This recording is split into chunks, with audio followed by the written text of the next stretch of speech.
சின்னஞ்சிறு சிறுமிக்கு பாலியல் தொல்லை.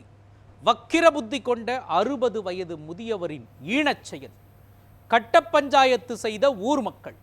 சமூக வலைதளத்தில் விஸ்வரூபம் எடுத்திருக்கும் இந்த சம்பவம். திருவிதாங்கோடு அருகே நடைபெற்ற இக்கொடிய சம்பவத்தை விவரிக்கிறது இந்த செய்தி தொகுப்பு.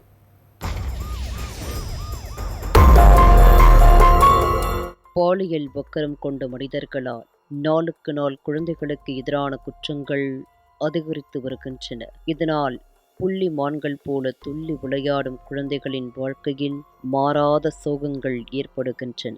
பால்மனம் மாறாத பிஞ்சு குழந்தைகள் மீதும் நிகழ்த்தப்படும் பாலியல் வக்கரங்கள் பதற வைப்பதாக உள்ளது. அப்படிப்பட்ட ஒரு கொடுமையை தான் சந்தித்துள்ளார் கன்னியாகுமரி மாவட்டத்தின் திருவிதாங்கோடு பகுதியைச் சேர்ந்த ஒரு 6 வயது சிறுமி.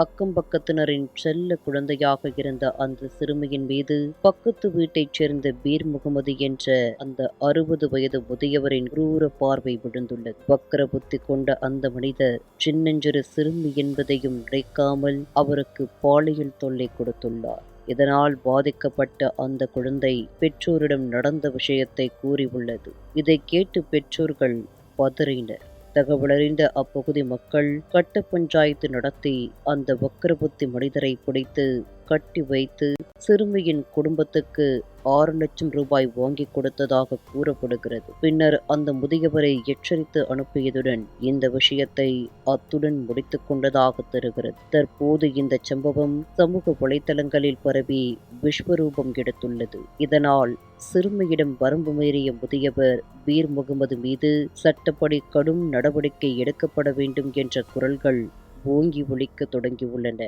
இதற்கிடையே சிறுமியின் தாயாரும் காவல் நிலையத்திற்கு சென்று பீர் முகமது மீது புகார் கொடுத்துள்ளார். இதனால் போலீசாரின் விசாரணை வளையத்தில் வசமாக சிக்கியுள்ள பீர் முகமது சட்டத்தின் முன் நிறுத்தப்படும் காலம் வெகு தொலைவில் இல்லை என்றே தெரிகிறது. குற்றத்தை செய்தால் தண்டனையை அனுபவித்துதானே ஆக வேண்டும்.